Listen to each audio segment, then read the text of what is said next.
On the morning of November 13, 1974, the small town of Amityville on Long Island, New York, was as quiet as ever. A cold breeze drifted through the streets, and people went about their daily routines without a second thought. No one could have imagined that within a few hours, this peaceful community would become the center of one of the most infamous crime cases in American history. At around 6:30 p.m., 23-year-old Ronald DeFeo Jr. burst into a local bar in a state of panic. His face was pale, his breathing was heavy, and he was nearly shouting as he cried out, "You've got to help me! I think my mother and father have been shot." Several people inside immediately followed him and drove behind him to 112 Ocean Avenue. When they entered the large white house, they were met with a scene that left them horrified. Blood was everywhere, and Ronald's father was lying dead in his bed. Within minutes, police arrived and began searching the house. What they discovered upstairs shocked the entire town. Ronald's mother, his two brothers, and his two sisters were also found dead. In a single night, an entire family had been wiped out. 6 people had been murdered, and what made the case even more disturbing was that every victim was found in their own bed. There were no signs of a struggle, no overturned furniture, and no neighbors could confirm hearing a series of gunshots during the night. As the investigation began, police initially believed the murders may have been carried out by a professional killer.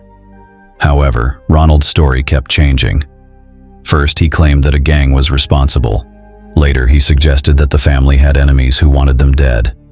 Detectives investigated the people he mentioned, but no evidence connected any of them to the crime.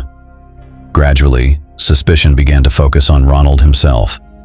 During questioning, his answers became increasingly inconsistent, and eventually he admitted that he had been the one who pulled the trigger. But what he said next made the case even more mysterious. Ronald claimed that he had been hearing voices inside his head, and that those voices had ordered him to commit the murders. Police viewed the statement as an excuse, but it would go on to become one of the most controversial aspects of the case for decades. Ronald's past was far from ordinary.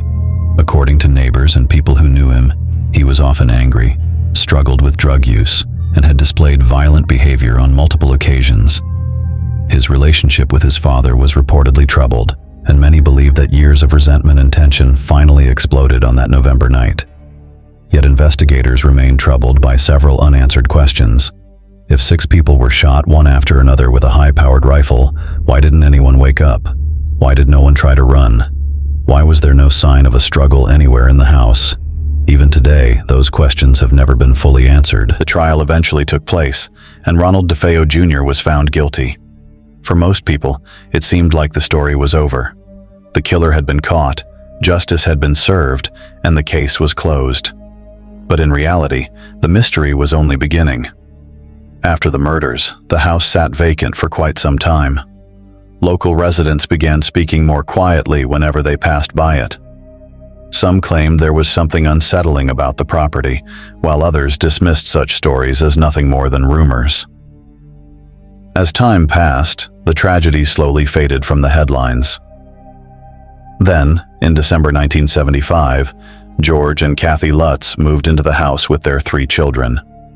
They had purchased the property at a remarkably low price and believed it was the perfect opportunity for a fresh start. What they didn't know was that the next few weeks would change their lives forever. At first, everything seemed normal. The family spent their days unpacking boxes, arranging furniture, and settling into their new home. But within days, George began noticing something strange.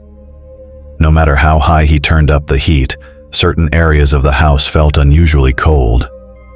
Kathy later claimed that she often had the unsettling feeling that someone, or something, was watching them. The children started refusing to enter certain parts of the house, though they struggled to explain why. As the days passed, strange noises began echoing through the home at night. Sometimes it sounded as if something heavy was being dragged across the floor. Other times, footsteps seemed to come from upstairs rooms when no one was there. At first, the family assumed these were simply the sounds of an old house settling, but the incidents continued, and gradually, they became harder to ignore. Around the same time, another strange pattern emerged. George frequently found himself waking up at exactly 3:15 a.m. Later, that time would become widely discussed because it was believed to be close to the time when the DeFeo family murders had taken place. George said he couldn't understand why he kept waking up at nearly the same moment every night. Many times he would stare out the window into the darkness and feel as though someone was watching the house from outside. One night, hoping to clear his mind, he got into his car and drove away from the property. The roads were nearly empty. After driving for a short distance, he began to feel as though another vehicle was following him. When he increased his speed, the vehicle behind him appeared to do the same. Then, after George suddenly turned onto another road, the vehicle vanished into the darkness. He never learned who it was or where it had gone. The experience stayed with him for a long time, and he later described it as one of several unsettling incidents that occurred during his time in the house. Little by little, the property stopped being known simply as the scene of a horrific crime. It became the center of mystery, fear, and endless speculation. Some people believe the DeFeo murders involved far more than the actions of one angry young man. Others suspected that more than one person may have been involved. Many believed Ronald DeFeo never revealed the full truth about what happened that night.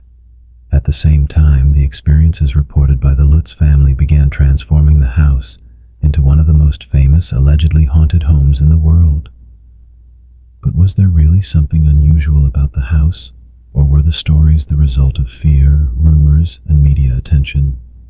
That question would continue to fascinate and divide millions of people for years to come.